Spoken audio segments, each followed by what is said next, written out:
Hello, everybody. My name is Fei. Welcome to the stream. Today, I am going to be sharing my portrait drawing and head drawing techniques. And I hope you will follow along with me as we do some quick timed studies and then slow down and actually really learn how to draw head angles. So if you don't know me already, my name is Fei. I actually teach art mentorship at Wing Canvas, and I specialize in figure drawing and portraiture. I can see some of you guys are here early. Hello, Shazboy, welcome. I'm glad you found our Medibang tutorial very helpful. Hey, Aaron. Aaron's our wonderful mod, and hi, Drew. Hey, Jesse, welcome. So Jesse's actually on vacation, so I'm honored that you're here. Hey, Mega Geek, welcome. Hey, Gabriel. I am super excited to draw with you guys today. I am pumped, and I have some really cool portraits. And yeah, so before we get started, if you don't know already, we are an art school, and we actually have live classes every week where we work with people young and old to improve on their either their drawing techniques, their cartooning techniques, painting, and as well as animation. So we actually have a lot of really great classes. And if you are drawing along with us today, make sure that you share your creations on social media and tag us at Wing Canvas. I would love to see your creations and also share them as well. And we have a Discord server. So if you have Discord, please join our server. That's where we share all of our artwork, and you can get great feedback from the community as well. All right, so let me show you what we are going to start with. So if you guys have ever done timed drawings, let's see, guys, yes, Carl, we do teach digital art. Just so you guys know, there is a little bit of a lag in the chat. I may not see it right away. And while I'm doing the timed practices, it's actually going to be really quick. So I'm going to do my best to talk through my process and hopefully you can follow along with me, but I may not be able to respond to chat right away. All right. Welcome, everybody. Everybody's joining. Great. Okay, so let's see. I am just going to be drawing with pencil and paper today. So let me just switch over to my other camera. You can see I have a big sketchbook. Just to give you an idea, this is my hand. This is the sketchbook size, so it's pretty large. And what I'm going to do is I'm going to start by drawing 6 heads. 6 heads on a page, okay? And we are going to do some 2-minute drawings. And let me actually, I'm actually not going to time these like last time, but I do have a rough idea of how long I would want these to be. So let's start with our quick heads. So this is actually a drawing. This is actually a photo of my grandpa. So my grandpa just turned 90 last year, and this was his birthday photo. So yeah, let's go. So if you are drawing and oh, sorry, I forgot to mention, guys, before we start, I forgot to mention that in our poll, most of you guys said that you would be interested in learning how to draw heads in different angles. I was really surprised because I actually thought that capturing likeness or coloring skin tones would be something that most people are interested in, but most of you guys said drawing head angles. So with that said, let's get started, and we are going to try our best to draw heads in difficult angles, and I'm going to share my techniques for that.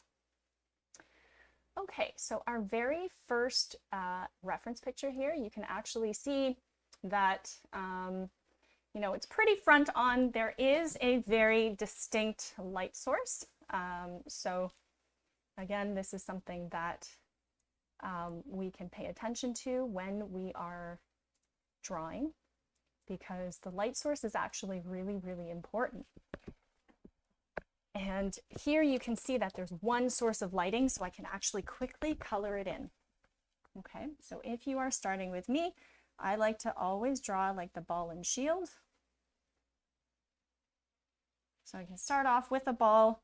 I am using a 3B pencil. And here I'm starting off with the ball, and then I'm going to draw the shield. So my grandpa has actually a really round face. And he's, when he smiles and when like people get older, right, their faces actually get much longer. So especially when somebody's smiling, you know, you may want to make the face a little bit longer, and then just draw a center line. Okay, so this is how I usually start most of my pieces.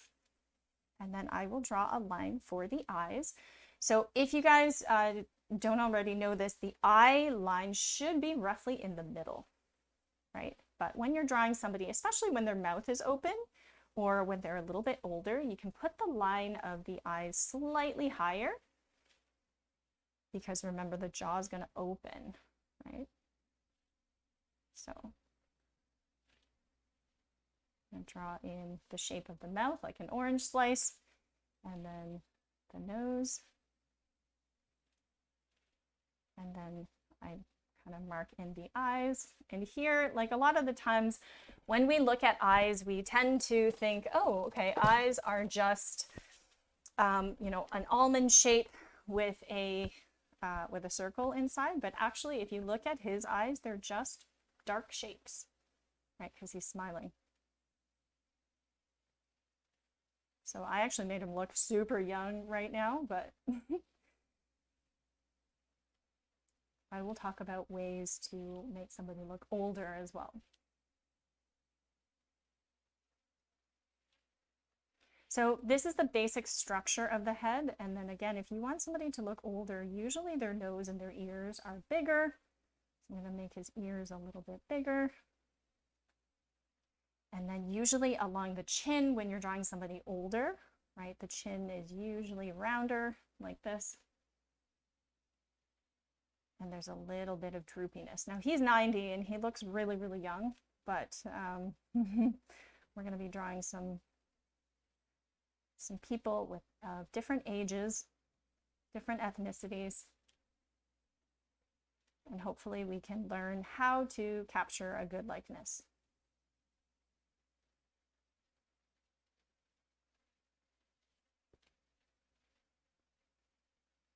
Okay, so if you guys are in the chat and following along, let me know what you guys have the most trouble with. Like, is it, you know, is it proportions? Do you have trouble finding the right color? What is it that makes drawing portraits difficult? And I'm going to tell you, a lot of it has to do with just practice. The more you do it, the more familiar you'll be with it.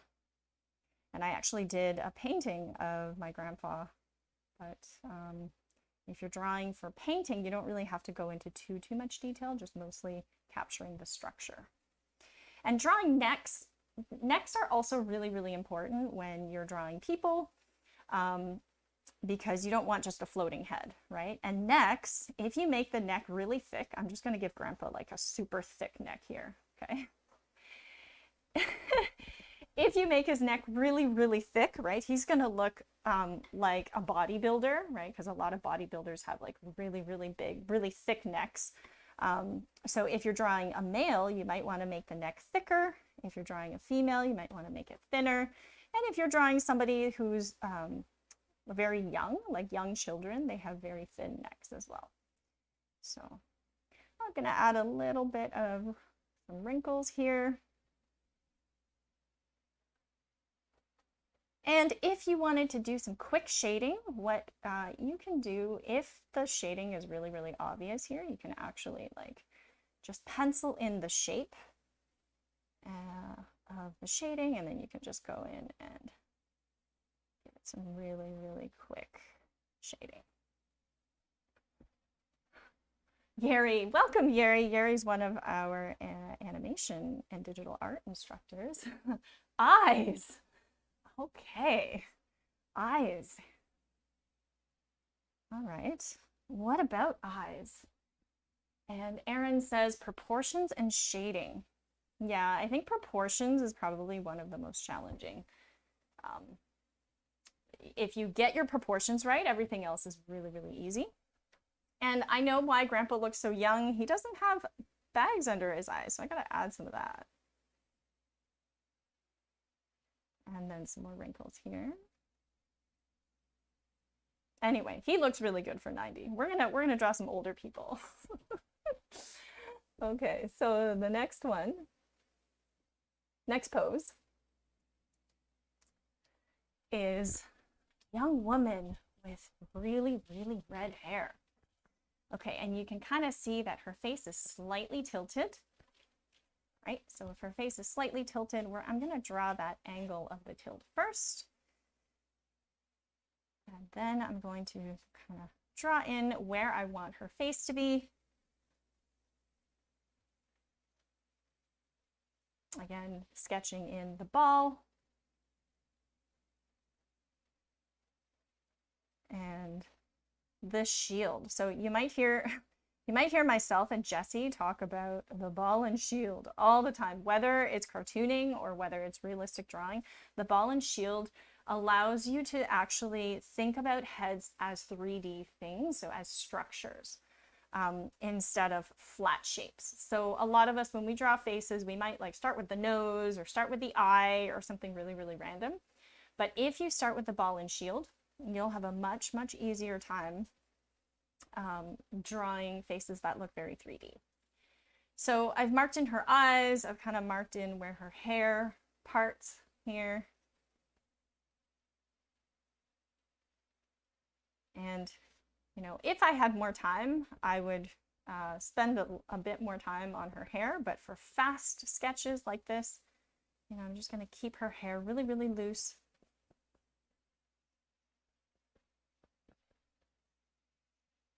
Just to kind of express the volume of her hair right now.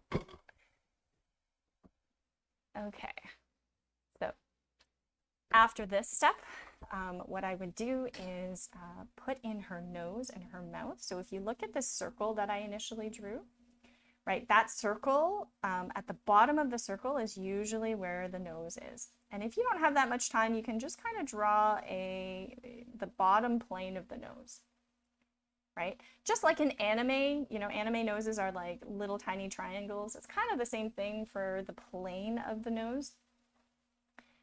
And I like to start with the nose because I can generally tell if the proportions are right by putting in the nose and putting in the mouth. I find that this distance is like the hardest to get right on people. The distance between the nose and the mouth, and the distance between, you know, the bottom of the nose and the eyes is another thing.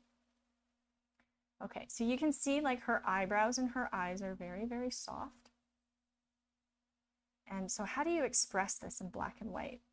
You know, like she's not wearing really heavy eyeliner. And so she's got a very, very natural look. So what I might do here is, instead of emphasizing like a heavy dark line around her eyes, you know, unlike him, his eyes are very, very squinty. But unlike, like for her, for example, her eyeballs are really the darkest part of her eye. So I'm gonna put some more detail in here. So to capture likeness, you really want to think about, you know, what do you want to emphasize in this portrait, and how do you, where do you want to put the most contrast? So I can see that the opening of her mouth is really dark compared to everything else, and there's a little bit of shading underneath her chin, and I made her chin too pointy, so I can fix that. And now if I want to add some color, you know, I can just use the side of my pencil here and just give it a little bit of texture. So I like using the side of my pencil because it shades really quickly.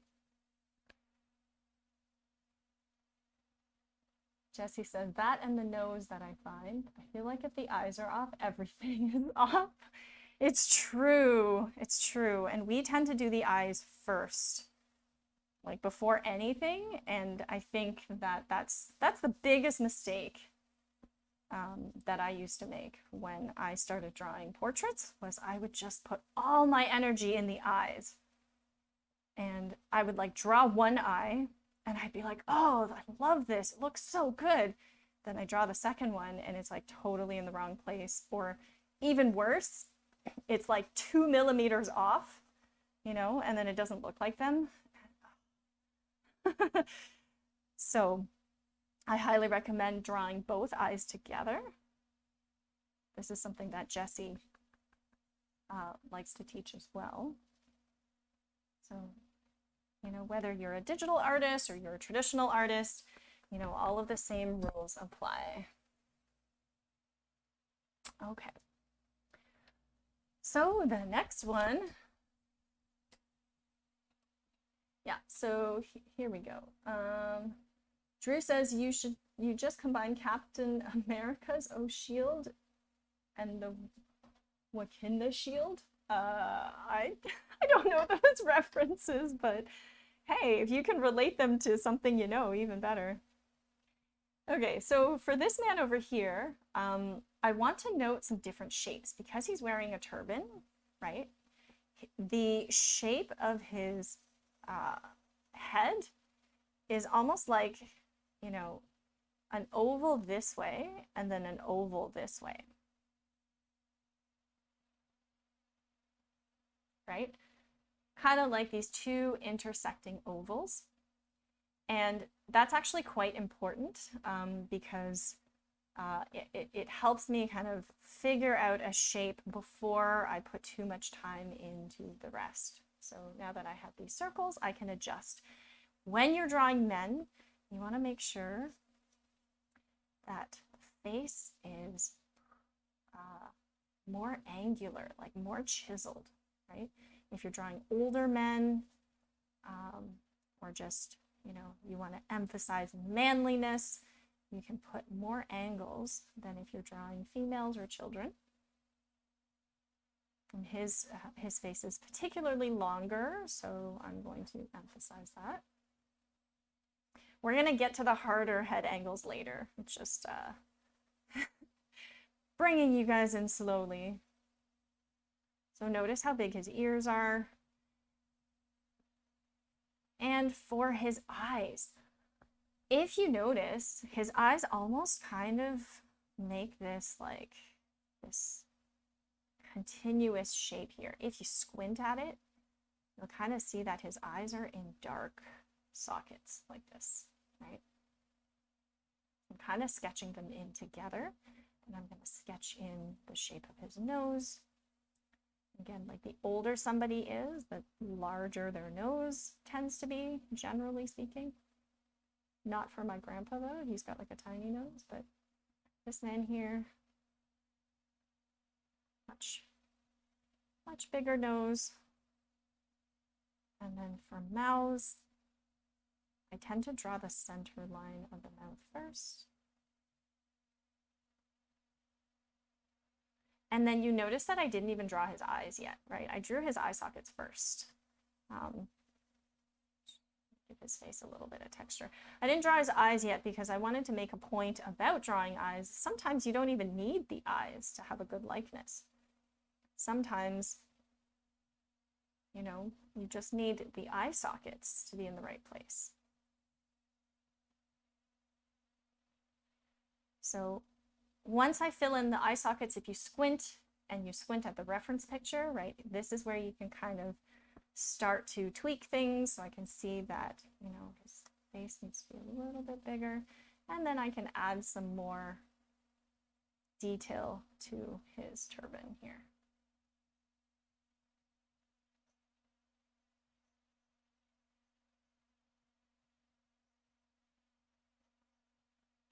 Now I'm going to put in his eyes. So I am very far away from these reference pictures. So I find that the closer you are to your reference physically, the more I guess the harder it is to see the big picture. So I'm actually pretty far away from my reference. All right, so next one. Now when you're drawing little kids, right, again, he's got this tilt.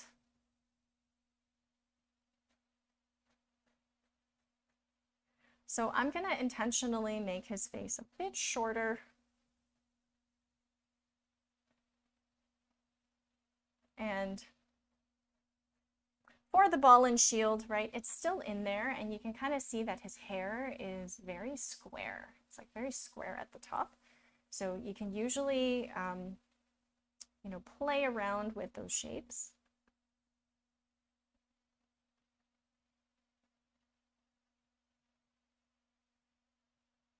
And I kind of want to draw like the top of his head like this. So tell me how you guys are doing. If you're drawing along with me, what do you find really hard? Is it, you know, the quick sketch style, or is it the, you know, getting the structure right? I'm going to leave out his hand because I don't really want to complicate it at the moment, but maybe Jesse already did a whole stream on hands. We have many videos on hands. So this is kind of a weird angle because he's looking up, right? And you can kind of tell he's looking up because his eyes are higher than his ear. And I just noticed I made his ear too high, but you know, if I bring his ear lower, right? And I kind of draw in the curve of where I want his eyes to go. Then it immediately changes the head angle. Hey there, Abbas, welcome in. All right, so when you're drawing little kids, usually their noses are turned up because they're really young, usually younger noses, like younger noses and like cute noses are turned up more.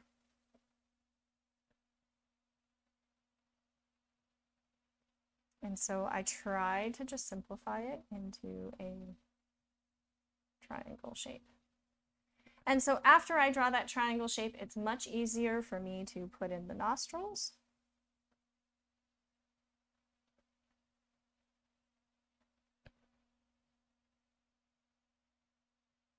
And because I'm trying to go pretty quickly, I'm not going to go into too much detail. But also, like if I made his chin really pointy at first, and then it kind of made him look older.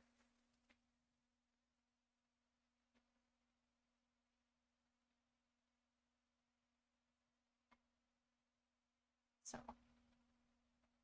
you can also see that I made his neck kind of thick, right? So if I want him to look even younger, I just make his neck thinner.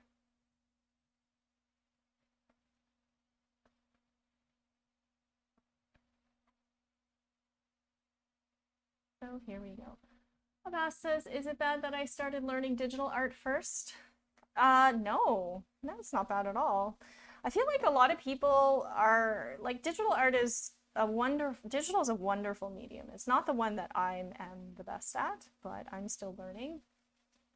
Whether you start with digital, it's like just starting with another medium. You know, the only thing that I could see is maybe mixing colors can be a little bit challenging, because if you're doing digital art, you know, you're not really mixing colors as much as selecting colors.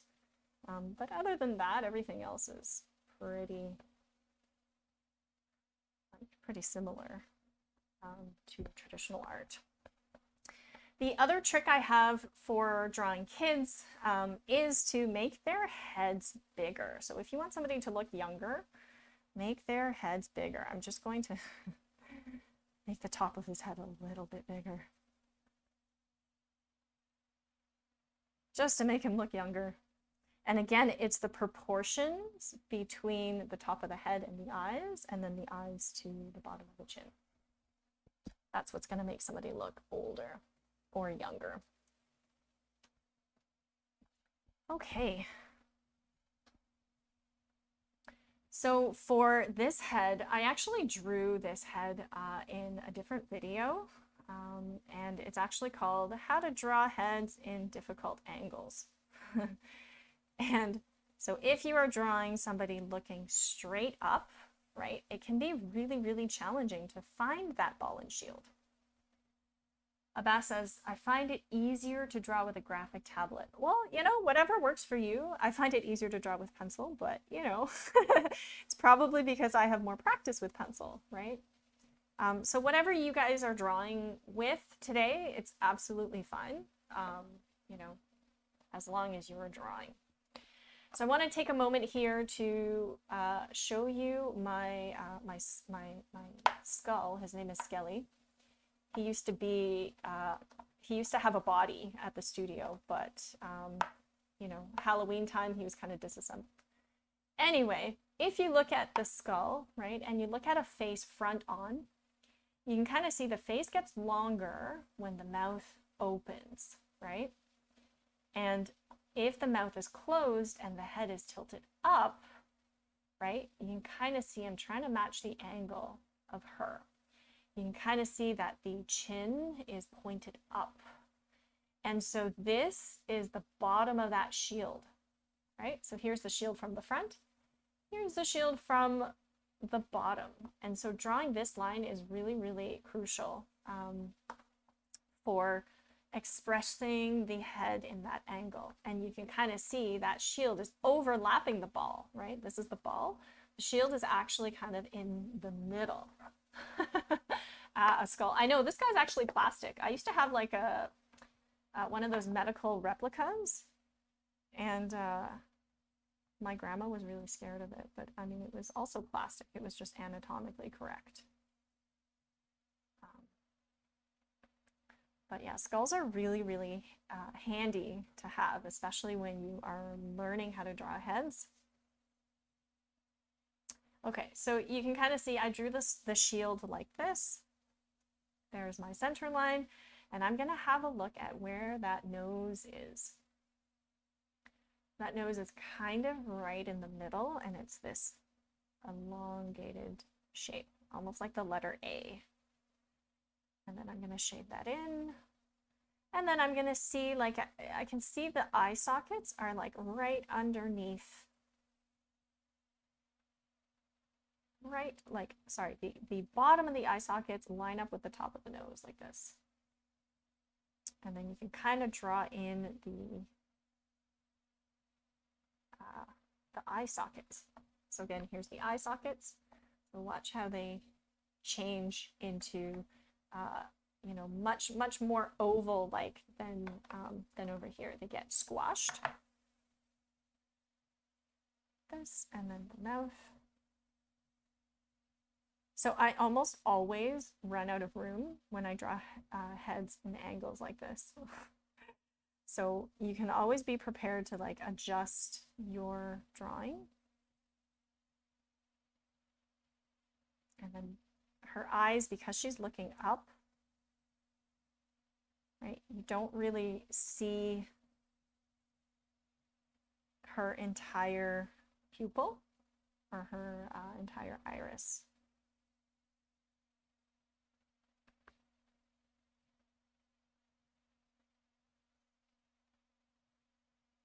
So now is where I can start to fix her face a little bit because it's super wide, right? And now that's kind of where I can start to find the structure of her face.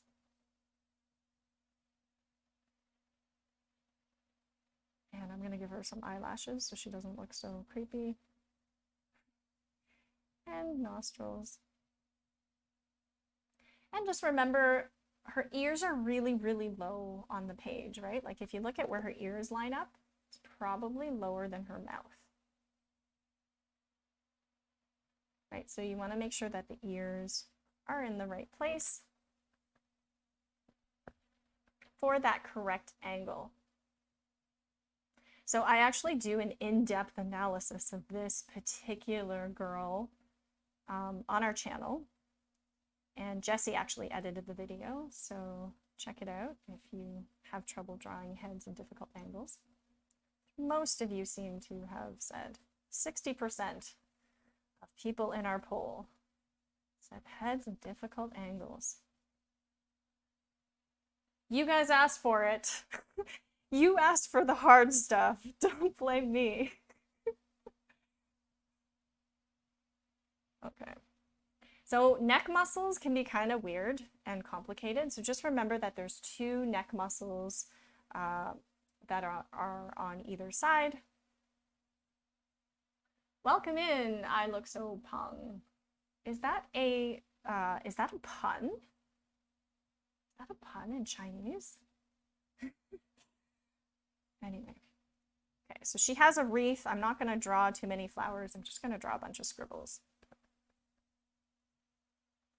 And I know I'm going way over 2 minutes, but I think that it's helpful for me to talk through my my process a little bit more, so that's why I didn't actually time them. Okay, so let's see what the next one is. So our last quick sketch is a profile, right? So profiles are really, really hard, especially for beginners, because we, who voted for this, Yeri? 60%. Let me show you guys, let me show the poll, because like this is proof, guys. Drawing heads in different angles, okay, won 60% of the poll. So you guys are asking for the hard stuff. Yeah, drop a like if you are enjoying the stream, and don't forget to subscribe so you don't miss our videos and our live streams. We do live stream every Friday from 4 to 6. And yeah, so next week, Jessie will be back. All right, so there's the proof. Okay. I am just making sure my pencils stay sharp, because that's kind of one of my pet peeves when pencils are really, really dull. Drew says, I did what I'm not going to lie. Did you really? Well, are you having a hard time, or how's it going so far?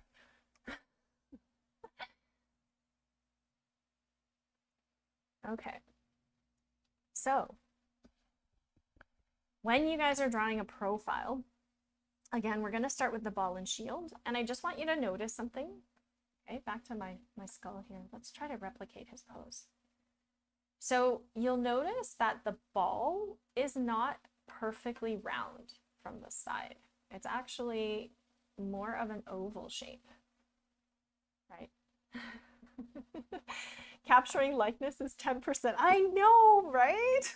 I was really surprised. I thought most people would be voting for how to draw faces in color, you know, like how to draw skin tones. But I guess head angles is something that you guys voted for, which really surprised me, because I made a video on it already. And I know personally it's something that I have a lot of trouble with, or I had a lot of trouble with when I was just learning as well. Drew says, I'm doing pretty good. Awesome. Okay, I'd love to see your creations. Don't forget to share them on our social media, on your social media, and tag me in Canvas.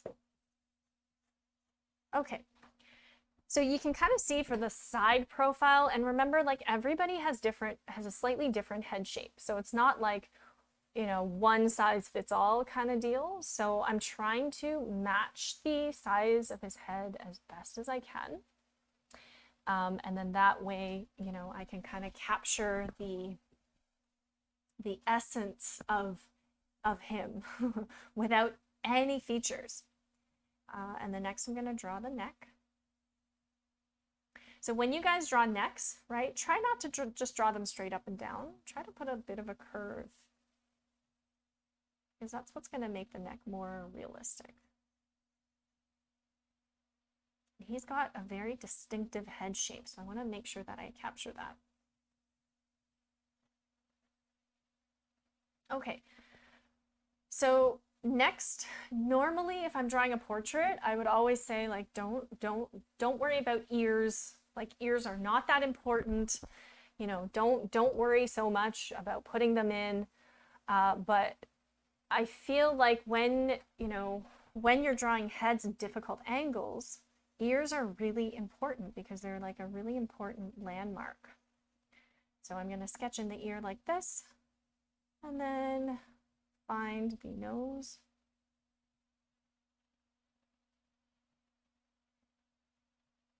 And then start to draw eyes. And for the mouth, I'm going to draw like a little bump here. And the chin.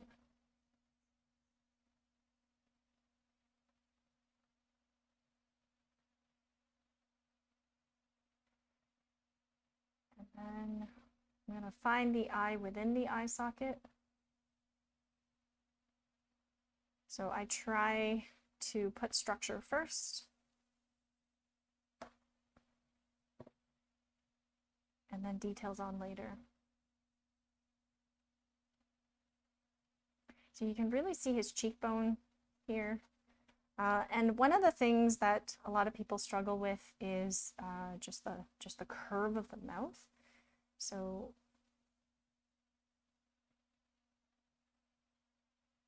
I like to start off with a curve and then put the lips on.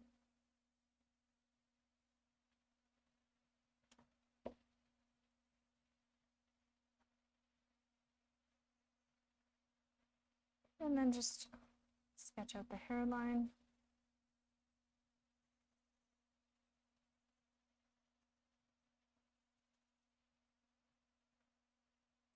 I find that ears are more important for structure drawing and to really find a good placement and good head orientation, but it's really not that important in terms of like a portraiture.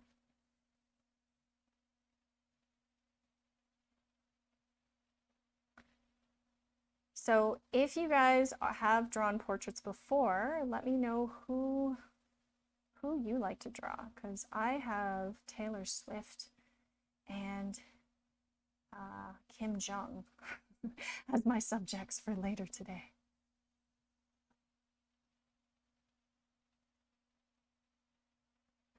All right. So, I'm gonna take a little breather and check in with you guys.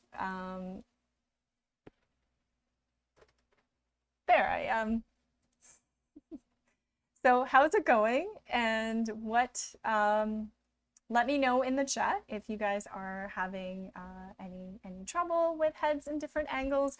I know personally that when I draw skulls, it really helps me with my practice. So if you really want to get good at head drawing, make sure that you draw a lot of skulls and try to draw them in different angles. And that way, that will make the most of your work. Erin says, I draw myself. Yeah, drawing yourself is also really good. I think every portrait artist should do a self-portrait at some point. And if you didn't know, we have a Patreon. So if you enjoy free art lessons and you want to support the channel, you can join our Patreon, and the link is in the description below. So you can support our channel for only $2 a month. And if you want to buy me a coffee, you can pay $5 a month or buy Jessie a coffee. And you get access to a lot of really cool perks like discounts on our classes. And resources. So a lot of Jessie's digital art files, you get access to the working files, including the layers. Yeri says, last portrait I've done was of the BTS boys. They're so popular. I definitely, you know what? I should draw them because it would be interesting to draw their likeness because I'm not a BTS fan, so I can't really tell who is who. I just know that they're really, really popular. Okay, so the next set, we're going to hopefully go a little bit faster and shake your hands out and let's keep going. So we did grandpa. Sorry, my images have reset. So I'm just going to go to the next one. So a lot of you guys have also requested how to draw hair, right? And you can kind of see, you know, you can be pretty loose with it. And sometimes when you're working with a picture, for example, you know, this woman here, you can't really like see the shape of her head, right? Because it's cut off. So you kind of have to just guess. So draw that circle, you know, draw the middle line. If you look at where her jaw is, that's a good indication of where her ear is going to be, right? Because 3/4 view faces are really, really challenging. So if you look at the curve of your jaw, it goes right into your ear. And then I'm going to sketch in the eyes. Drew says, I just draw myself in my cartoon form. That's great. Cartoons are the best, really, because, you know, I think that's how I started. I think that's how I started my artistic journey, was through cartoons. I used to draw cartoons of my entire family and caricatures. So it was a lot of fun. But definitely you are your best subject. So you can see like all of the master artists, right? They all draw themselves. So I once did a self-portrait among giant insects. I did actually 3 self-portraits, these like surrealist portraits with giant bugs. I think that was the last time I did a serious self-portrait. Okay, so when you're drawing a head from the side, especially with somebody that's like lit so well, what you can do is you can start to sketch out that line of shadow, right? And then you can kind of shade it in very, very quickly. And then put in her neck. And then for her hair, you can really just like sketch out the shape of her hair loosely like this.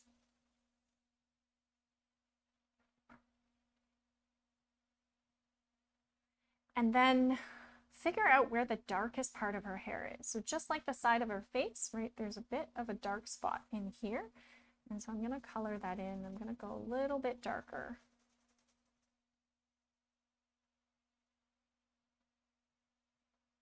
And then from there, I'm going to use the side of my pencil and just add in some of her curls.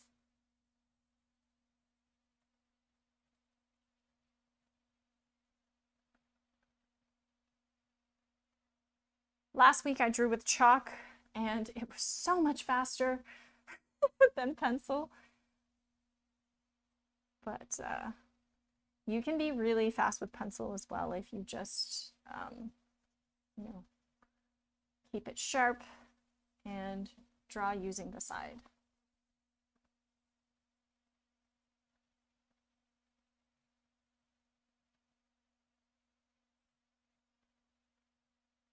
So with somebody with really, really light eyes, I know we drew a girl with really, really light eyes in the first round, but here she's wearing eyeliner, right? So her eyes are actually really dark at the top, but her iris is really light. So you can emphasize that even in black and white. And that's going to add a lot of character to your drawing.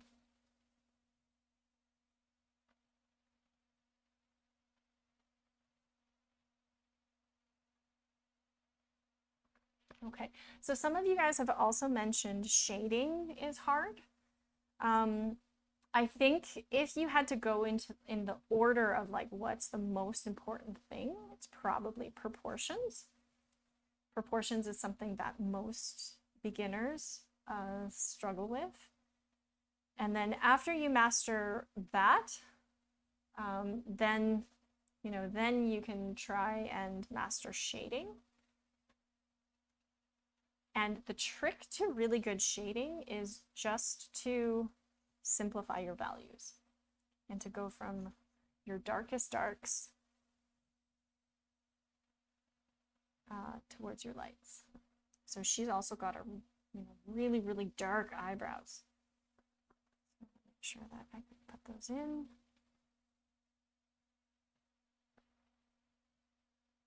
And on likeness, how do you make somebody look like them? That was always what fascinated me about portrait art. So really, to get a good likeness is to get your proportions right. Okay, next picture.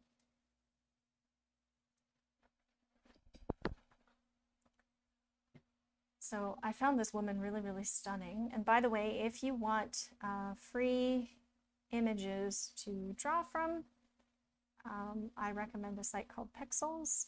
They have lots of great photos, like professional quality photos by contributors who are very generous and willing to share their photographs. So you can see with this one, her headdress is part of that ball, right? It kind of extends a little bit further. And I know fabric is also a hot topic, how to draw fabric, but I'm not going to go into that in too much detail. I know we do talk about fabric in a variety of our streams.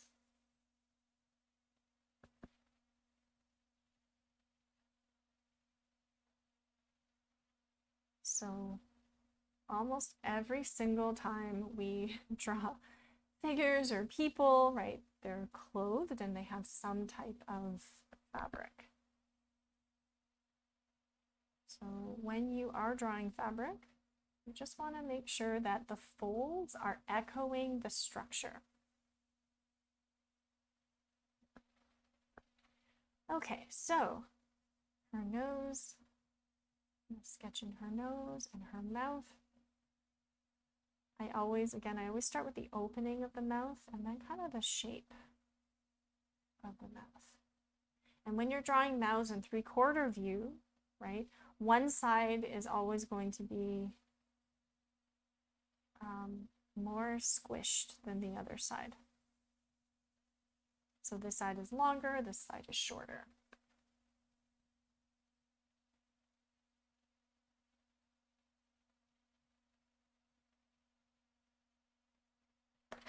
And for her nose, you can measure like how far is her nose from the edge of the page, right? You can kind of get a good idea of the distance and then use the distance of the mouth or the length of the mouth to measure out the length of the nose. And then think about like this distance. What is this distance compared to this distance? I usually use eyes as a unit of measurement because I find that eyes are, a really, really good kind of measuring stick to figure out the rest of your proportions. But you could use the mouth, you could really use anything as a unit of measurement.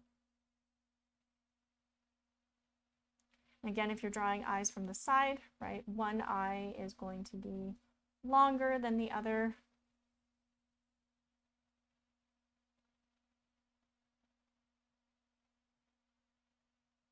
And then I try to map out the eyebrows as I am drawing the eyes.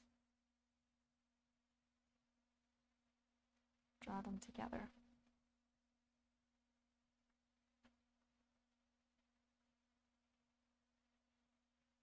And then you can kind of see, like, there are some parts of her face that are much, much darker, like right underneath her chin.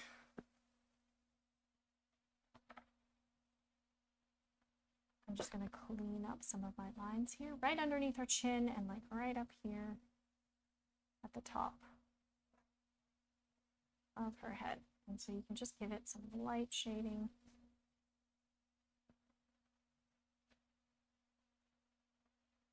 So the best type of fabric drawing is just suggestive, right? So I'm not going in and like, it's going to be a pain for me to try and draw every single fold. Instead, I'm just going to do my best to suggest it.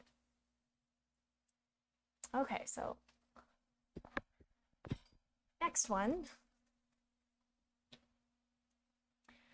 So this guy here, his face is really square. Like the top of his head is really, really square. So sometimes when I'm trying to exaggerate the shape, I will draw the top as a square. So like almost like a cube. Brennan says, what type of pencil is that? HB? Normally I would sketch with HB, but I am actually using 3B. Just so that it's easier for you guys to see in stream. I find that 3B pencils give a really nice texture to the paper. So if you're doing quick sketches, you know, maybe a 2B or a 3B would be great. But if you want to keep your sketches really light, then you can use HB or 2B. I think everybody has a different preference.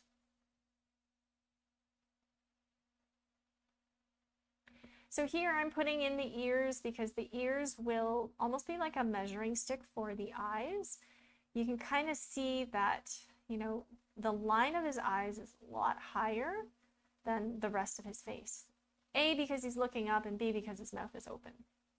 So if I kind of drew the line of his eyes and then I kind of draw in his eye sockets, I'm going to sketch in and trying to capture those angles.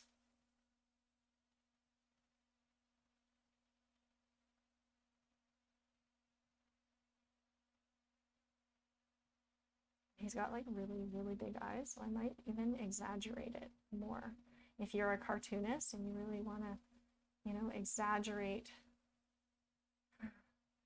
or an anime artist and you want to, you know, exaggerate somebody's expression. Usually when somebody's annoyed, their eyeballs are really, really big, and their irises are really small. And sometimes the eyebrow touches the eye, like it's so close.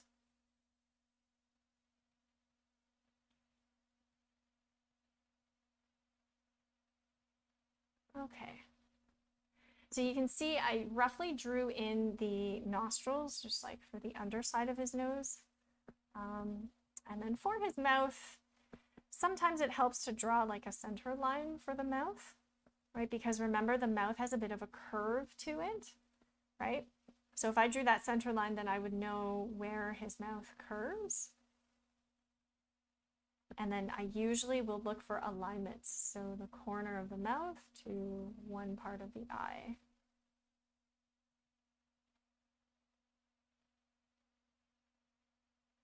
So if any of my students are in the chat, let me know how you guys are doing.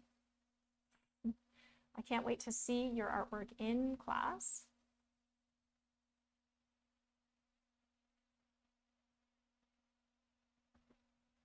I know we've drawn some of these examples before.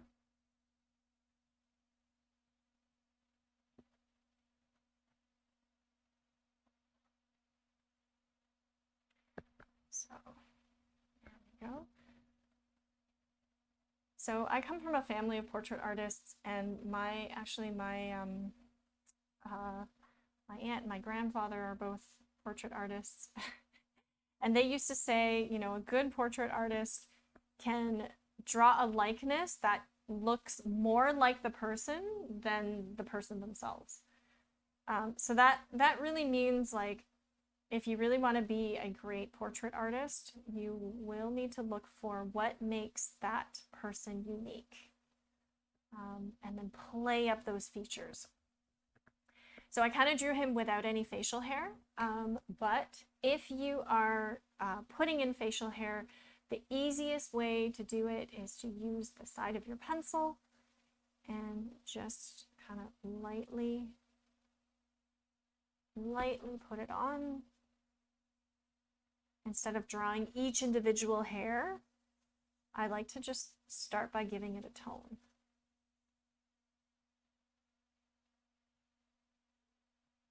Yeah, I'm glad you're doing good, Erin.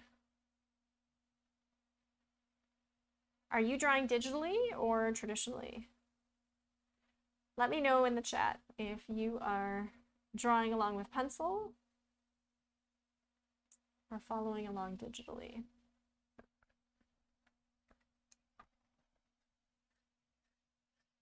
Okay, let's see. Let's do one more before the top of the hour. So I told you we would draw some older faces. And this lady here, again, she is at an angle. Her face is pretty short, right? Like, unlike his face. And I know I said older people usually have longer faces, but, you know, everybody is unique, and she is breaking those rules. I think also some older people, especially if they are, you know, if they wear dentures, or they're missing some teeth, then, you know, their faces will be shorter because they actually have less bone. And so you can actually see that in her face. You know, she's smiling, and you can kind of see her face is pretty short. So I'm just going to try to sketch in the length of her nose, length of her mouth, shape of her smile.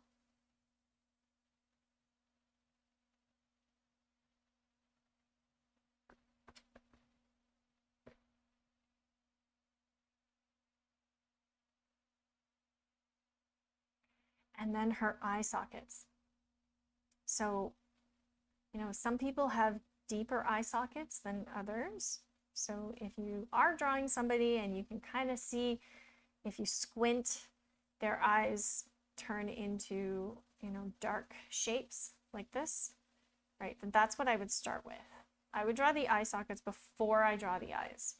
There's a good tip for you, because, you know, you can even get a great likeness without drawing any features, just by drawing a good structure drawing and placing the eye sockets in the right place relative to other things.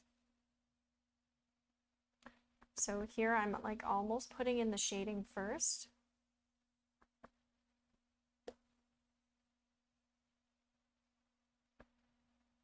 Aaron's just kind of doing my own thing. That's cool.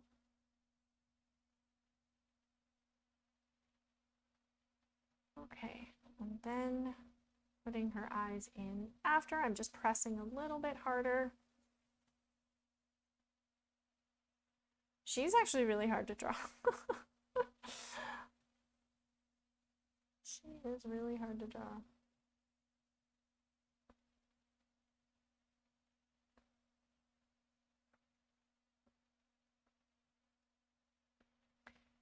And so for her hair, if you don't have that much time to draw hair, just kind of focus on the, you know, where the hair starts growing out of the scalp. So if it grows this way, and then you can put some lines in and follow that scalp. And then just put in some of the darker areas.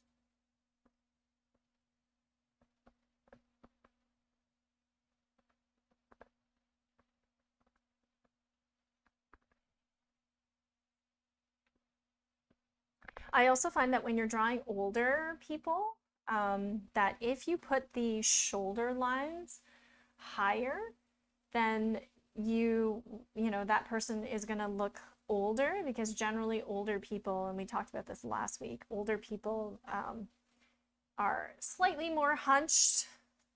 So posture is also something that's pretty important to notice. Okay, so it says, I swear I've never seen all these people. These are just random people. These are not famous people at all. I have the famous people coming up, but we have 2 more quick sketches to go, and then we can get to them. But it is the top of the hour, so if you are having a good time and you like this stream, don't forget to drop a like and to subscribe to our channel so that you can be notified of all of our upcoming streams. So we stream every Friday from 4 p.m. to 6 p.m. And you can also find our videos. We have lots of videos. We upload one every single Tuesday. And if you didn't know, we are an art school and we work with all of our students online. We're based in Ontario, Canada, and I teach mentorship, but we have a lot of amazing teachers who teach kids as young as 6 to adults. So I actually work with portfolio students, and I also work with adults who are trying to improve their techniques. And we have classes, camps, and we work with a lot of schools. I'm just sharpening up all of my drawing tools. There. Make sure you keep your pencils really, really nice and sharp. Again, that is one of the best tips I can give you, is just don't draw with dull pencils. And if you are drawing along with me, make sure that you share your artwork, join our Discord. So our Discord is a very special place. We have lots of art nerds on Discord who share their artwork. We love art nerds at Wing Canvas, and we would love to see your creations. So tag us at Wing Canvas on Instagram and Facebook, and we will reshare. Okay. So our next image is another profile.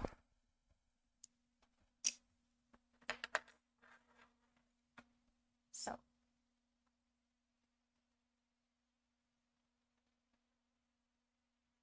I'm going to start with a ball and then draw the side. So profiles are something that can be tricky to do. So whenever you're drawing a profile, start with a ball and shield, then draw in the jaw, right? The jaw is part of the shield, then draw in the ear.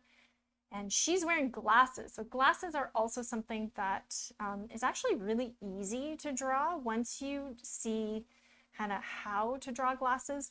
If you guys ever draw things in three-point perspective or 2-point perspective, right, you will notice that there's like vanishing points and there's a corner. So if you look at the corner of her glasses, kind of like right here, right, that's the corner.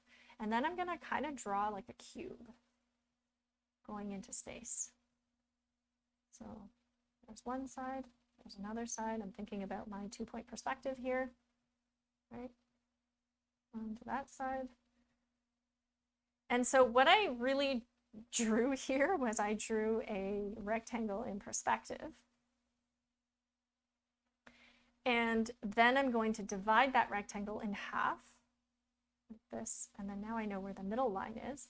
And then I can kind of draw in her lenses from there, right? So if you have trouble drawing glasses in perspective, go back to, your basic 2-point perspective, sketch it out, and then draw the shapes within them.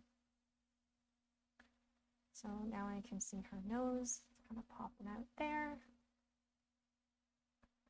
And then I mentioned the mouth. is on a curve. You can really see it on her face. Right? There's a curve there. And then on that curve, I'm going to find the opening of her mouth.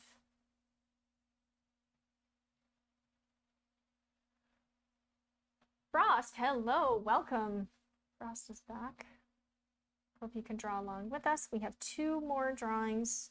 These are really quick sketches. Normally when I sketch on my own, I will do like 1 minute or 2 minute drawings.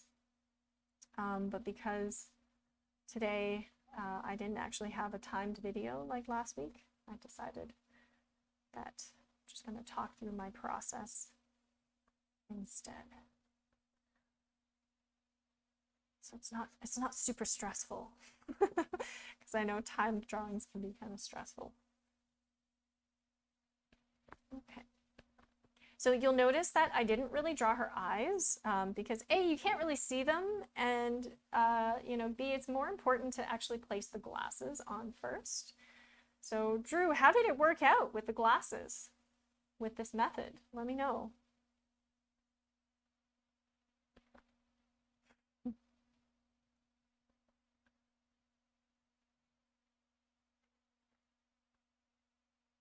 If perspective is not your thing, and it wasn't mine for many, many years,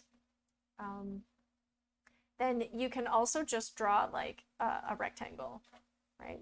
Just draw a rectangle and then divide it up into your glasses. So now I'm going to modify her head shape. Make sure that I get the right head shape here.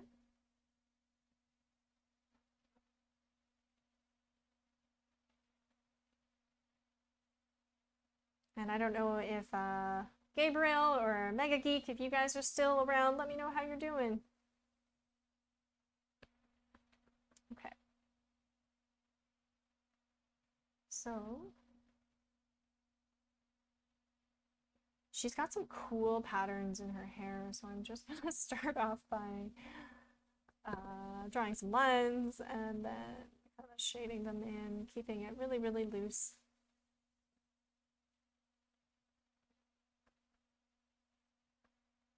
Rectangles are great. Well, shapes are great in general. I think, you know, going back to shapes as an element of art, we tend to forget shapes and just, you know, stick with lines.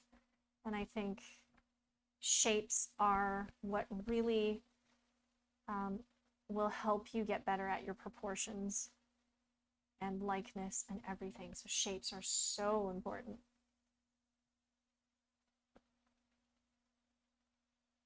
And yeah, it's much easier to draw like a rectangle than it is to draw glasses, right?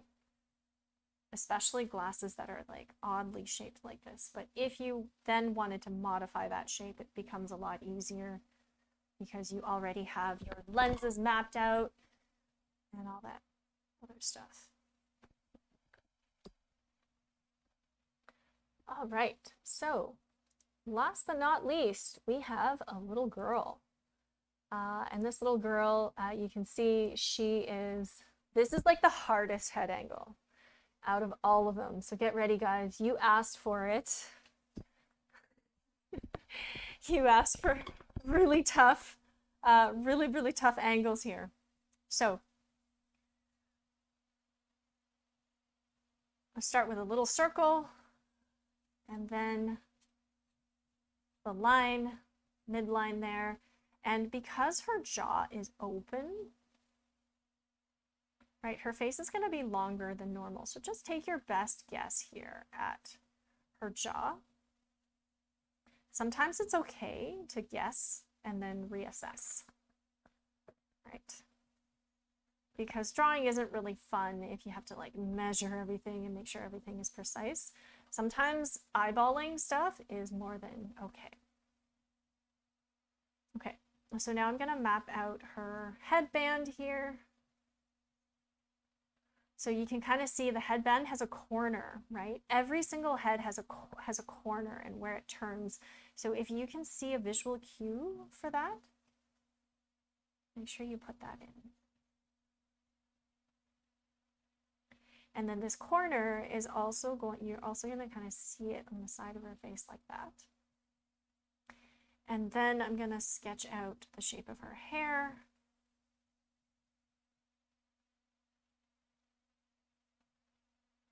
Erin says, this perspective is the exact reason I don't draw people. Well, you gotta draw people if you want to be an artist. You know, you can always draw cartoons. Try and draw her as a cartoon, Erin, and see how that goes.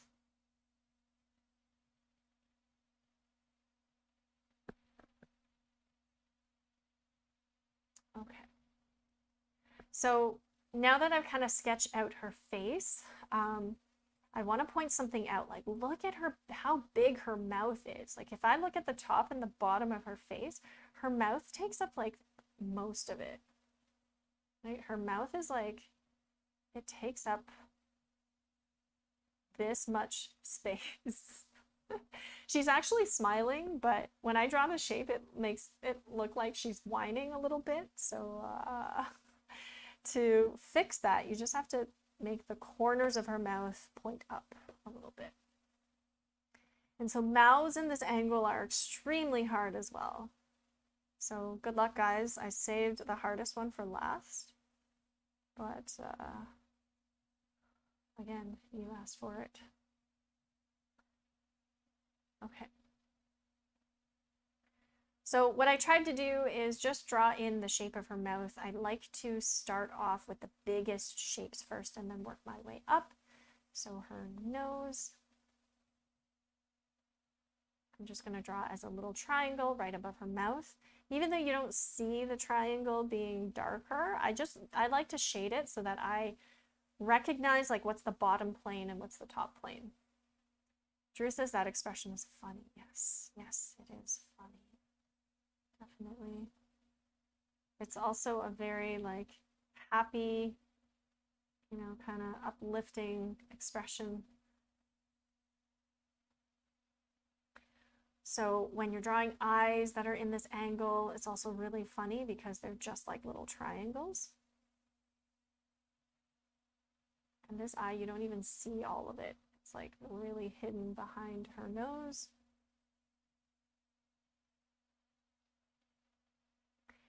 And when you're drawing somebody looking up like this, right, usually their eyes are going to tilt down and their mouth is going to tilt down. So if their mouth is tilting down and they look angry or sad, like here she looks kind of sad, right?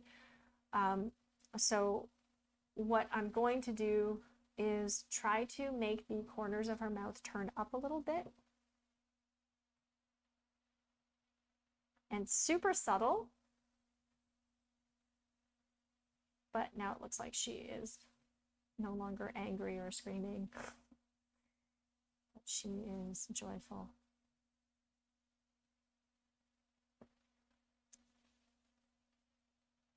Okay, so she's got some hair showing here, and then just gonna color in her hair.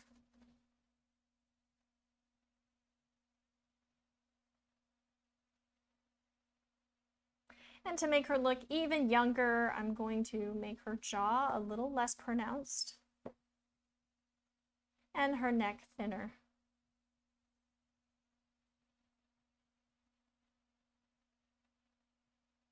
So you'll notice how low her ears are as well, right? So placement of the ears will really help you with your head angles.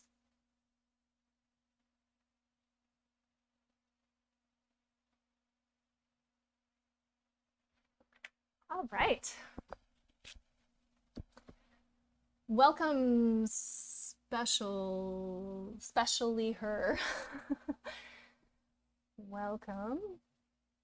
You said these are nice. I've been having trouble getting back into drawing. I feel like I'm too scared since I feel like it won't be good enough.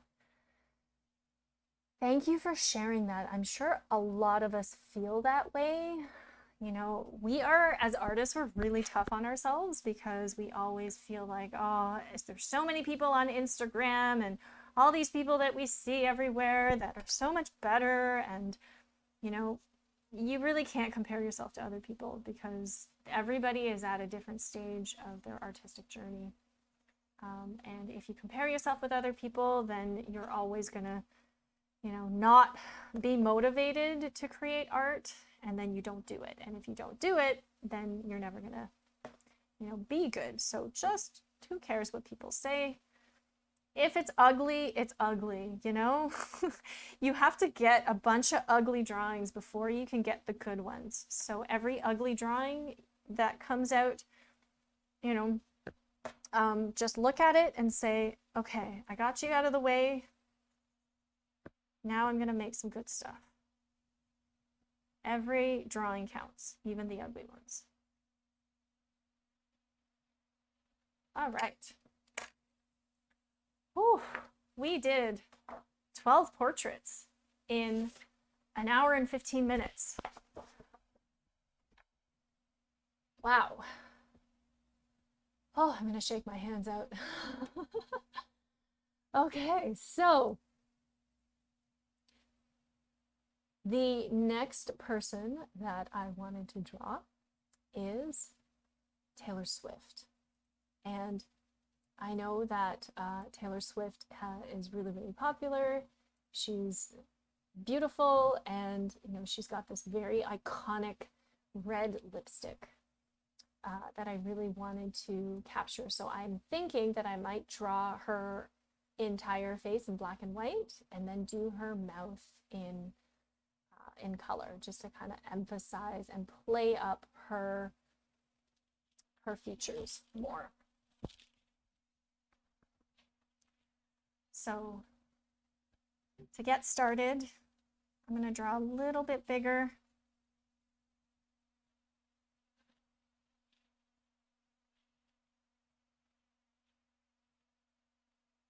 So if we draw in our ball and shield, I'm going to keep it fairly angular.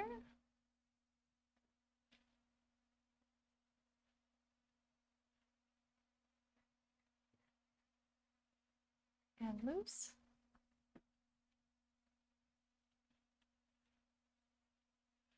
Drew, I'm glad you're excited. I love portraiture, so I've been drawing portraits for most of my life, again starting off with cartoons, and then I got really into realism when I was in my teens, I think, and then I started drawing all of my favorite celebrities, and I started off by drawing eyes. Like I just drew as many eyes as I could, different expressions. And I used to keep a sketchbook with full of eyes.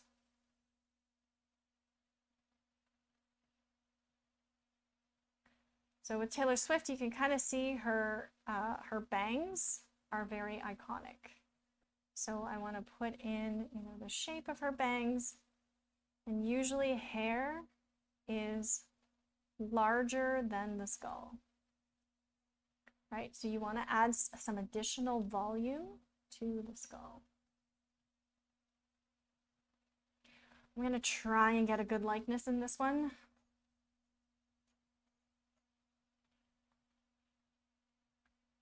And this is also a really difficult angle because we're looking up at her, right? And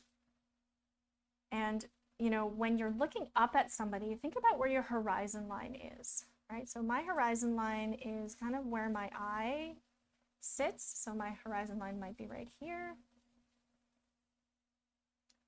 And you can kind of see, you know, if my horizon line is here, I'm looking up at her.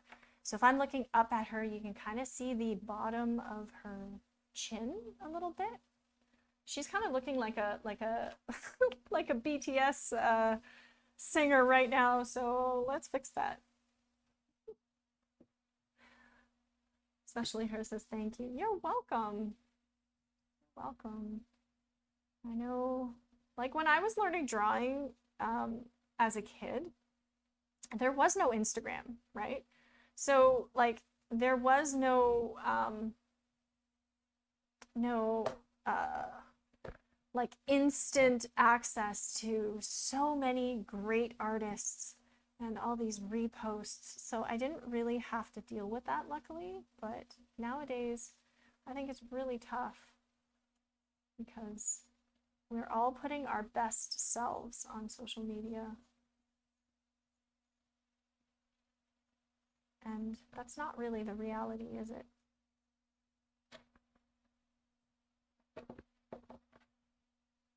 I find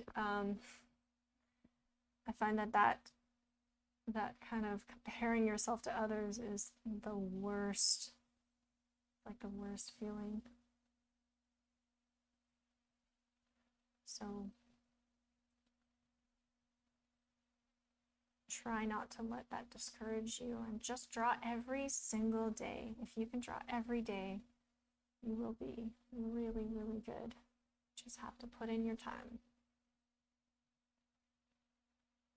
So Taylor Swift has pretty, you know, small eyes and like a small nose, and the distance like between her eyebrows is pretty iconic. It's like very much like a trapezoid shape.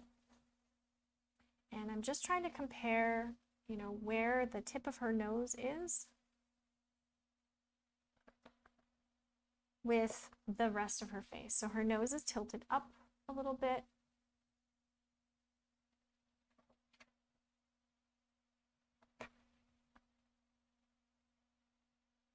And I'm going to compare where this line is to the corner of her eye.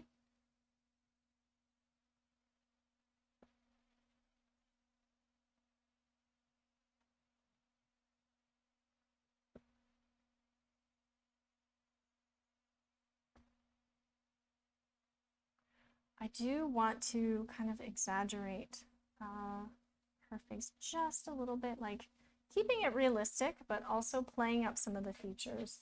So she's got very like distinct red lipstick that I want to play up later, but I'm just going to make her mouth slightly bigger.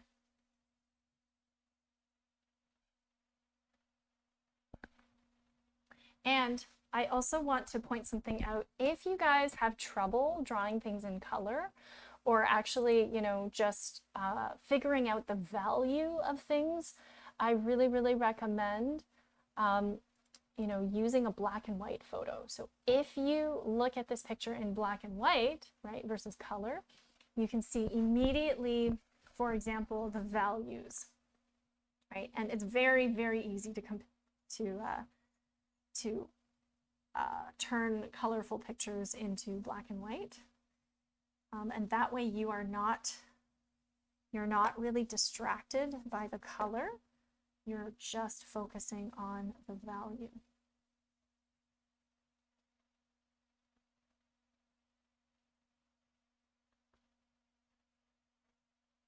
So I seriously misplaced her ear, so that's why she was looking a little bit wonky. Okay. So some of you guys also asked for shading and said, you know, shading is something that you find actually pretty challenging. And my tip for shading is to really just break it down into 3 values. So for example, if you have your value scale and you have something that's really, really dark, so this would be my darkest value, this would be my mid-tone, and this would be my lights, right? So generally I would say, okay, what is my darkest dark? And if I look at Taylor Swift, I can see that the darkest darks are in her eyes. So I'm gonna go in and like darken her eyes first and foremost. And this can be a bit scary, right? Especially because it feels very permanent. But once you have a sketch that you like and you're happy with the likeness, then you can kind of go in and define your darkest dark and get that in early.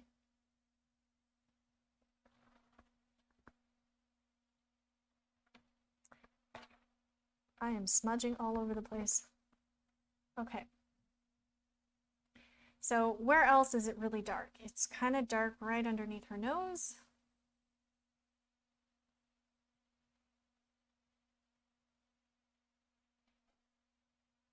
Right there.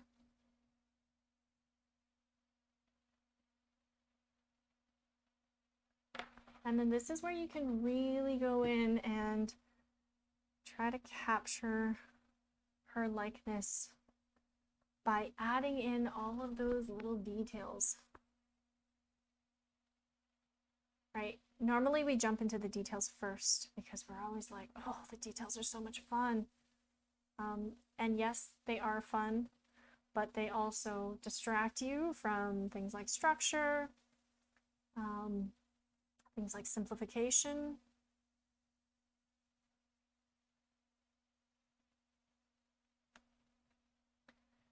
And also likeness.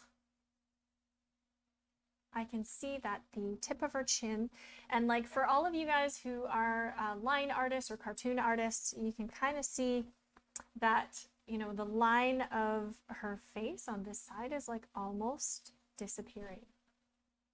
You don't really see it. So I'm going to use a broken line and not outline the side of her face.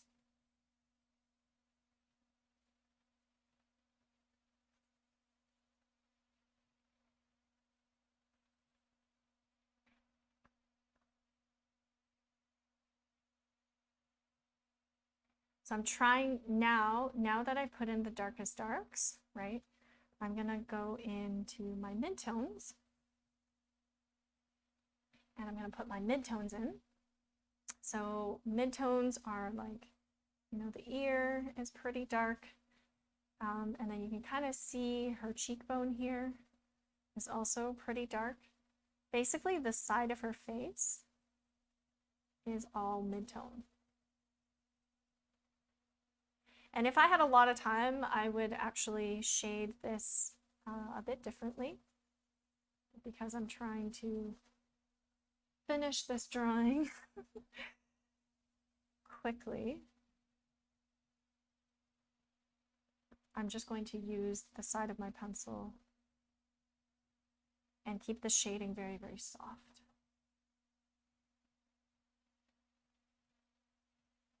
Her eyelash here is actually causing a reflection, which is really, really nice. So I want to make sure I put that in.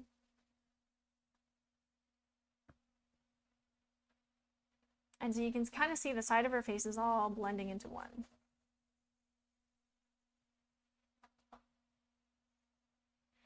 And so now I'm going to go in and redraw her jawline.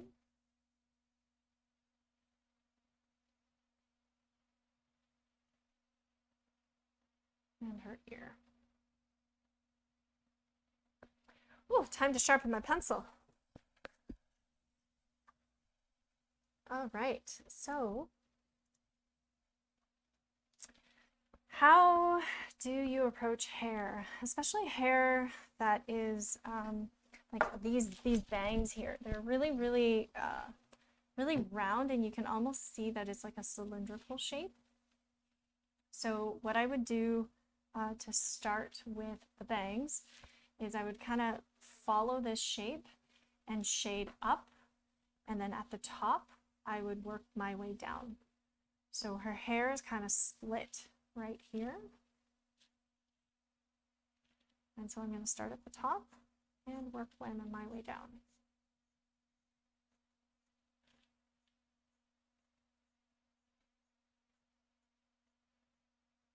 Using the side of the pencil.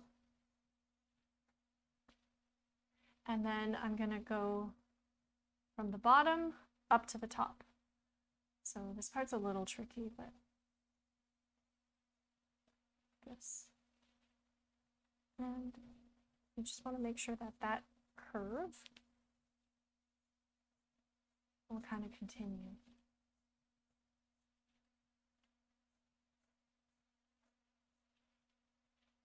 This is a kind of a fast way to draw hair.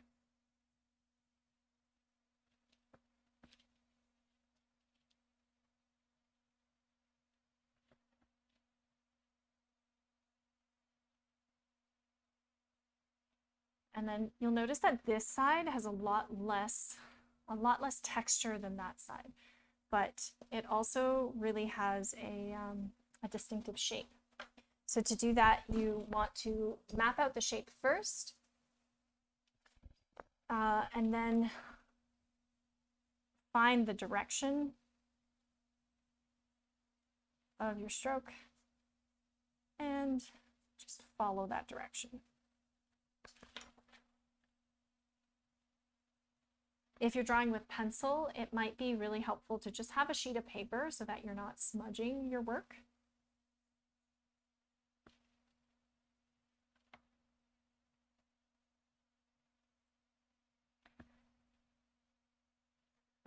Thanks, Drew.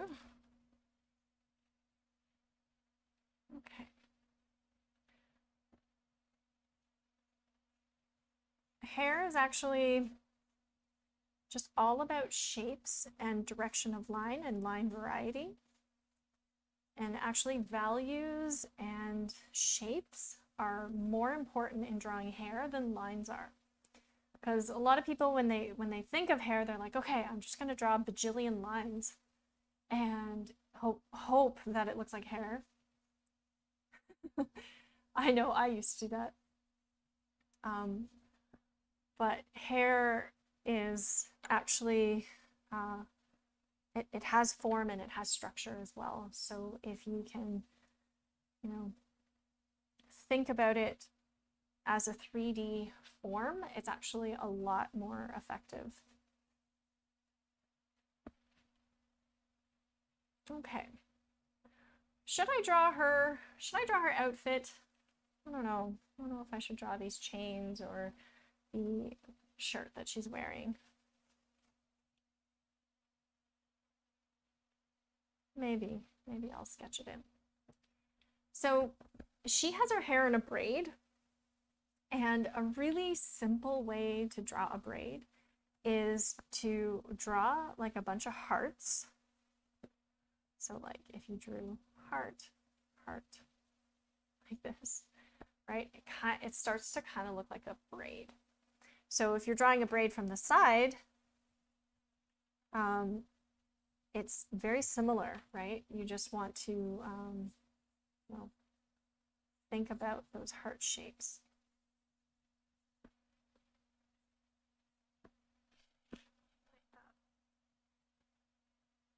And I'm going to keep it nice and loose.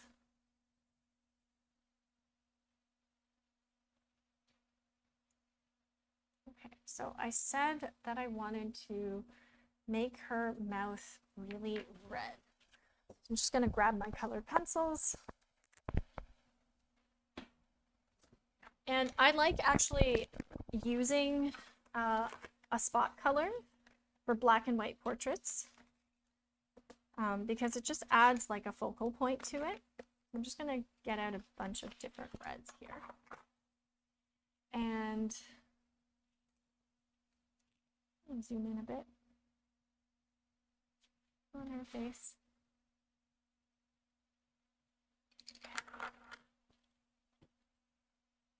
All right, Drew. See you next time. Especially her says, that's a cool way of drawing hair. Thank you. Yeah, it's a fast way of drawing hair. It's not really like, I wouldn't always draw hair like that. It's just that when I don't have much time or if I'm drawing in chalk, right, I can just draw it in really, really quickly and not worry too much about it. All right, so to make her mouth really red, I'm going to turn on the other reference picture, so her color reference. And you can see a little bit of teeth in there, but usually the upper lip is darker than the lower lip. Even when somebody's wearing lipstick, it's still going to be darker, and that's because the light there's more light on bottom lip than the top lip.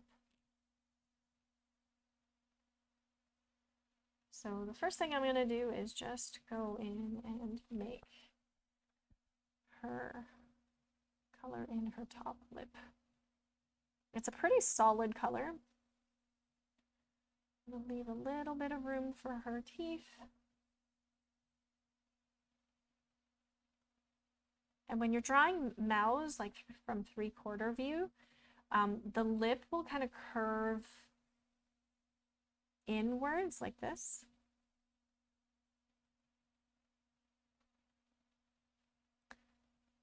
And I know that there's not a highlight on her mouth, but I do want to put in a highlight just for fun. And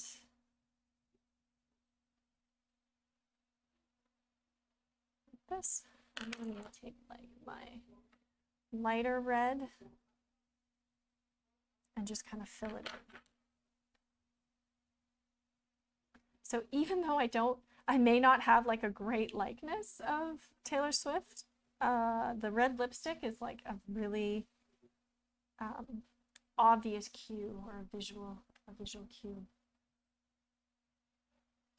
Could you please share your Instagram if you have one? Yeah, my Instagram is just at Fei Lu Art.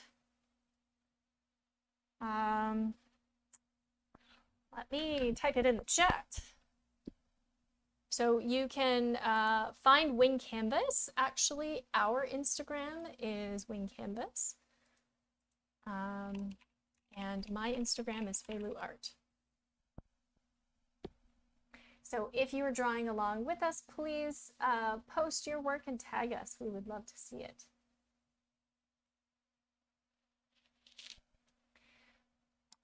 Okay, so you know, I drew this really, really quickly, and if I had the time, I would, you know, really go in and fine-tune this drawing. I kind of made her eyes a little bit inconsistent, like it's a little bigger on one side and smaller on the other side, and all of these like little tiny adjustments.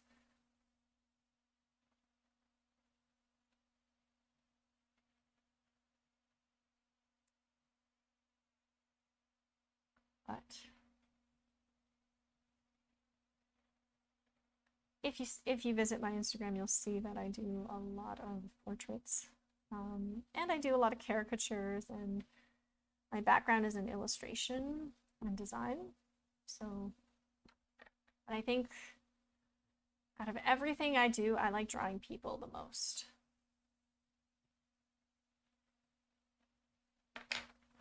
Okay, so I need like a darker red, and sometimes like if you don't have the right color, it can be a little bit frustrating. So just a little color tip for you.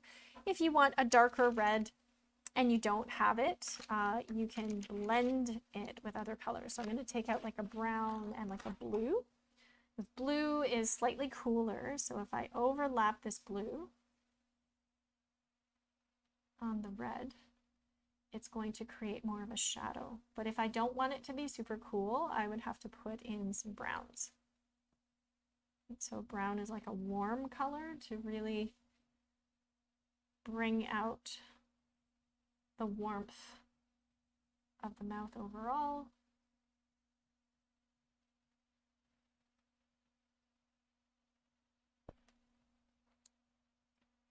There we go.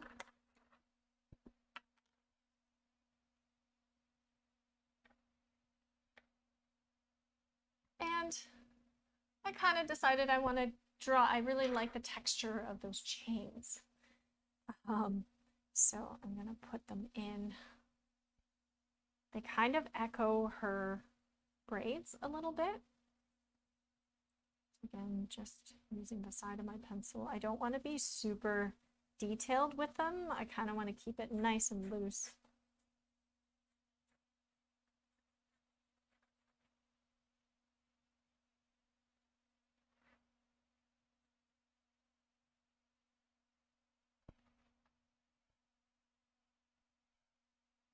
Okay. Oh, so I think that was about 25 minutes. And usually, like, I know that portraits can sometimes take days, and it seems like it's, you know, can take so long. But trust me, if you just put on a timer and just force yourself to capture things really quickly, you'll start to notice that it is possible to draw things very, very quickly. You just have to give yourself a deadline and, you know, try it out. Try it out for yourself. So I'm going to clean up all of these guidelines that I have on her face.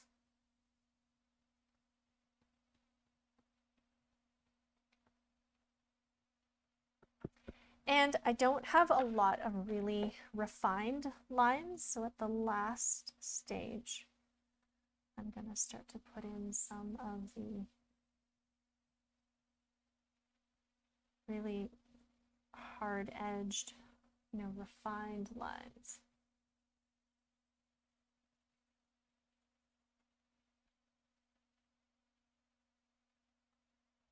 So I teach art mentorship at Wing Canvas, and so I work with many aspiring artists and some very experienced artists to improve their figure drawing and their portraiture.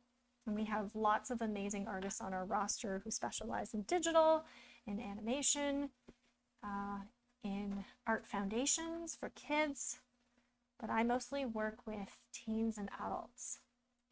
One of my favorite things to do is to help people get into the school of their dreams, because art school was such a great experience for me, and I can't imagine not being able to be creative and not being able to draw. So I'm looking forward to helping a lot of portfolio students this year. Okay. All right. What's next? What is next? I have one of my favorite comedians, actually, Ken Jeong. I saw this picture and I was like, I have to draw his expression because it's so good. And so what, I've got less than 20 minutes. All right, let's go. Sharpen my pencil.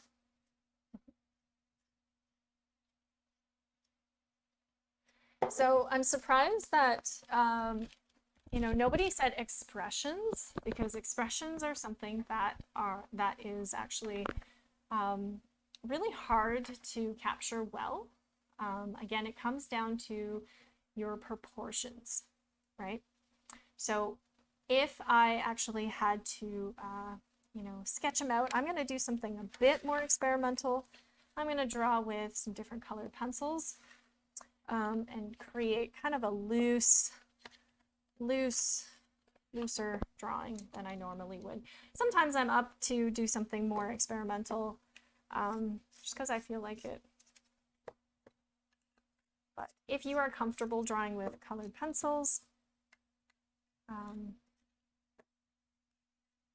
this is gonna, you know, I'm choosing cool colors to work with, but I like drawing in colored pencils because I don't smudge it as much.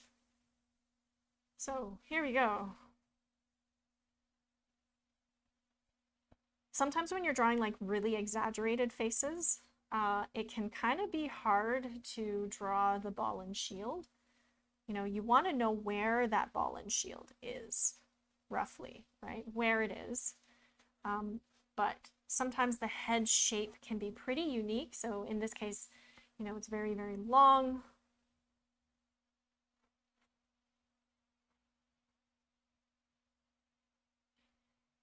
And I'm going to kind of use one color for my overall gesture and sketch. And then I'm going to start to add other colors on top.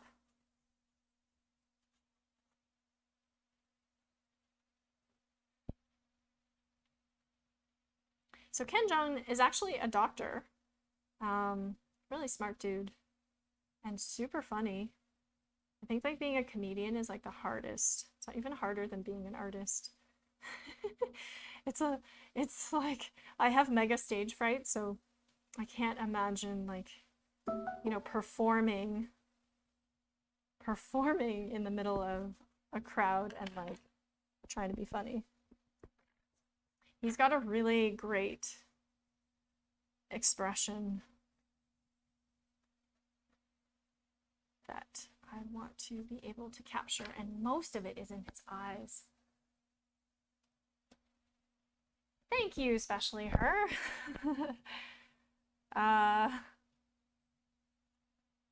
Yeah, thanks for checking out my Instagram. I don't really update it very often, but you know, I'm trying to stay off social media.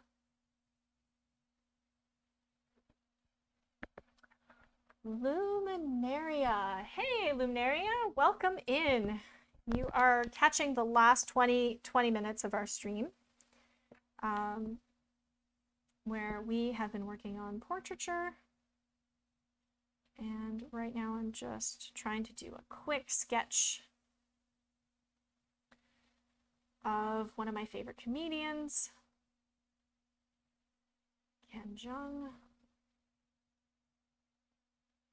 I really like actors who have so much range, and I feel like he's one of those actors that can, like, you know, just be so silly, but he can also be like, you know, serious funny too. Like I think that it's also really refreshing, and refreshing to see doctors turn into comedians.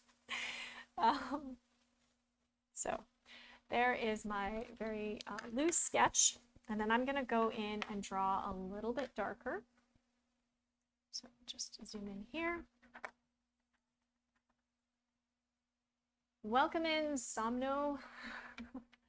Yeah, if you are drawing along with us, make sure that you share your creations on, if you share it on Facebook or Instagram, make sure you tag us at Wing Canvas, and I would love to see your artwork and also give you guys a shout out on social media, so I will share it.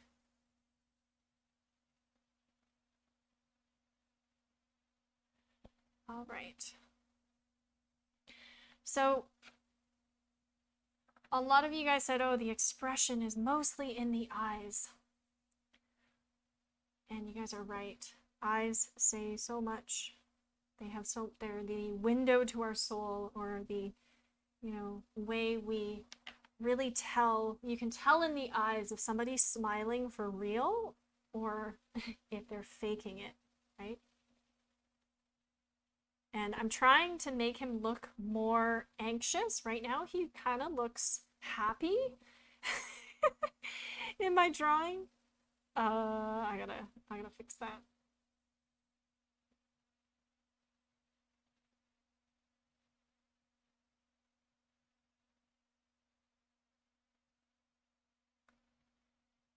So I find like mouths that are like this are super hard to draw because they don't really have a very geometric shape, right? It's like, it's quite organic. So, you know, it's, I just kind of try to draw the teeth, because it doesn't matter what your mouth does, your teeth will always stay the same because it's part of your bone, right? Your skull. So as long as the teeth are kind of relatively parallel, everything else is easier.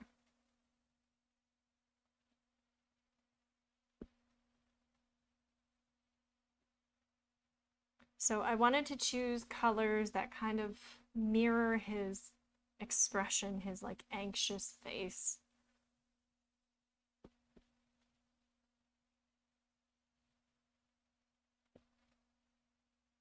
And if you're drawing digitally, you can really have a lot of fun with your color. Like, you can play around by using the hue saturation, and you can actually change your colors, add colors, and you can like really play around and see you know, what you want your colors to be doing. That's the one thing I really like about digital.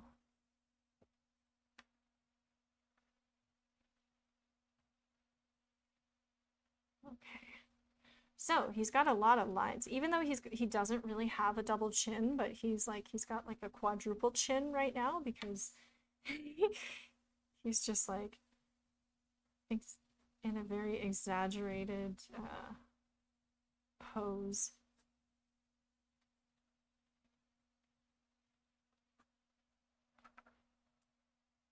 Luminaire said, have you tried Derwent ink tense pencils or blocks yet, or what's your preference? Prismacolor pencil or polychromos?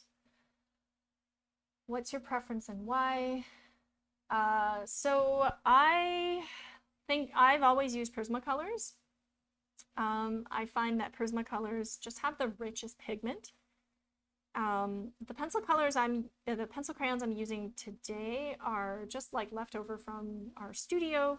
They are student grade pencils. They're not like, you know, professional colors, but you'll really notice a difference when you use professional grade colors, that they're just like a lot more pigmented. I'm gonna use the same technique for his hair, just try to get in quick value here. And I got Wacom Cintiq, so it's a pretty expensive piece. I need tips and tricks to digital art because I just got into digital art. Oh, congrats! We actually have a lot of digital art tutorials, like a ton, mostly digital. So Jessie usually does our Friday streams. I am subbing for her because she is enjoying a nice vacation. Jessie's our digital cartooning and anime instructor. Yeri, who was in the chat earlier, she also teaches digital painting. And we have beginner digital art classes that are live every week. And we have tons of tutorials on our channel. So if you are new to digital art, I would recommend starting with our Intro to Digital Art with Medibang playlist. Because that's kind of like the video that we made, the video series that we made for beginners. And Jessie also has a intro to Medibang video. We use Medibang a lot because it's free and it has pretty good default brushes, and it's compatible with a lot of devices. So when we teach digital art, we usually teach using Medibang because everybody can use it. And you're always welcome, though, to use whatever digital art program you are familiar with.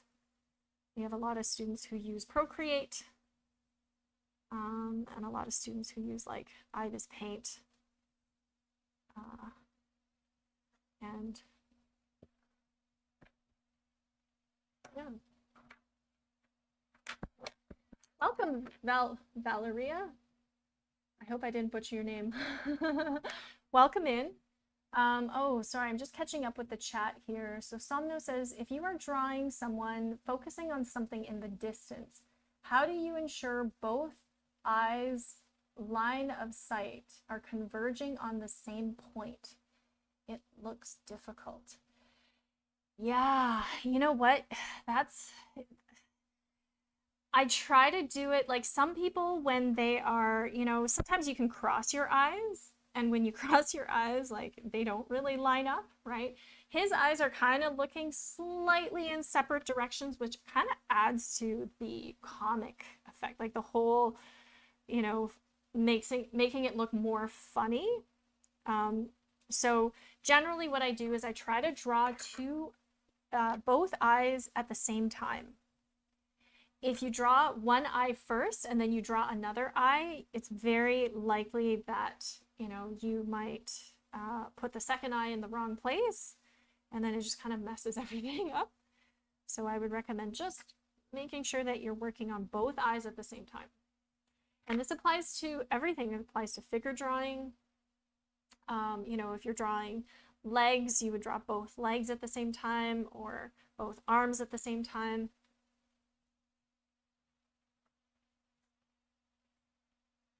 Okay.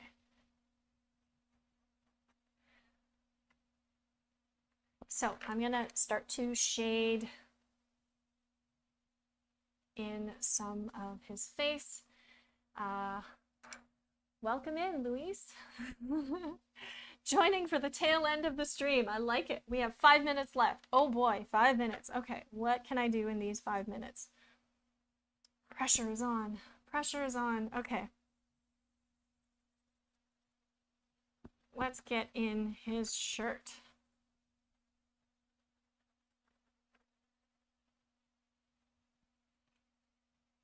I can kind of keep everything nice and loose, and then focus the tight parts on his face.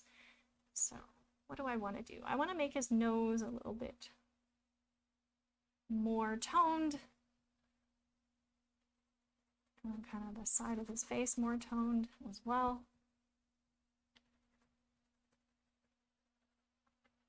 And maybe some texture in the background.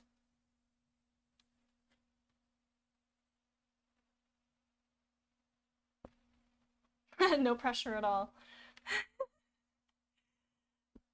Right? I know. Thank you, Erin, for the reminder. Sometimes I get lost.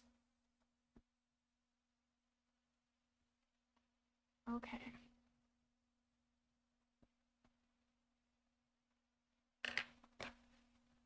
So having a time limit is really great because it forces you to like make quick decisions and be more confident with your lines. Like I don't even have time, you know, to do those to do those like really hesitant lines. I just want to make sure that I capture some of the lines on his forehead and some here.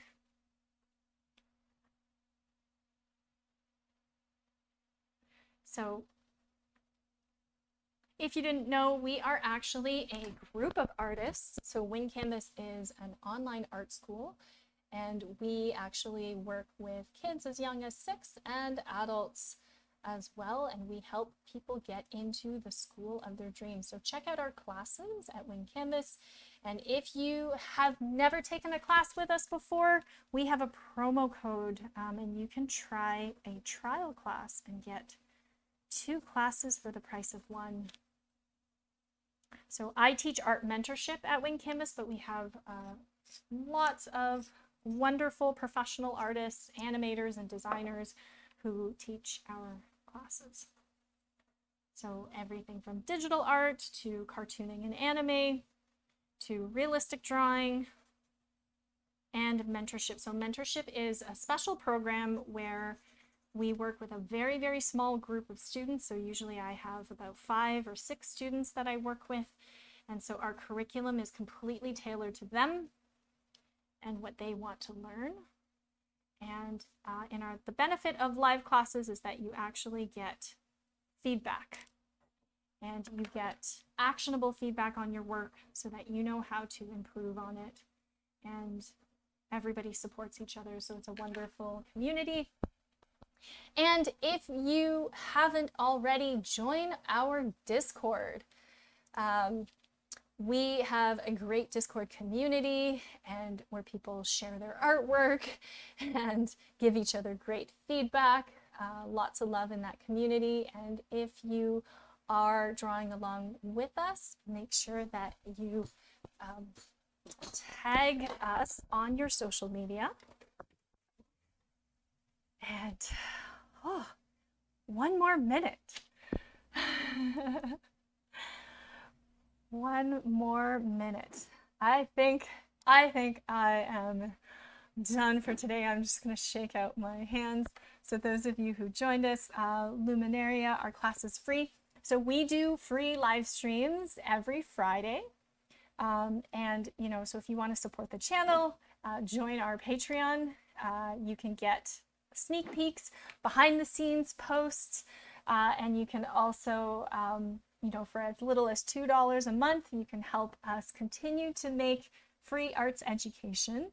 Our Classes, on the other hand, are paid. So those are weekly classes and they're completely done live in like in a private room.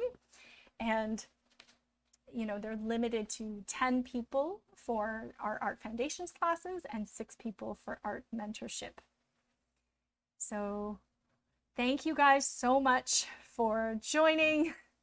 Again, we stream every Friday from 4 o'clock to 6 o'clock. So next week, Jessie will be back. And if you enjoyed the drawing and the stream today, make sure that you smash that like button. And yeah, whew, I am out of breath, guys. I had a lot of fun. I will see you later. Bye.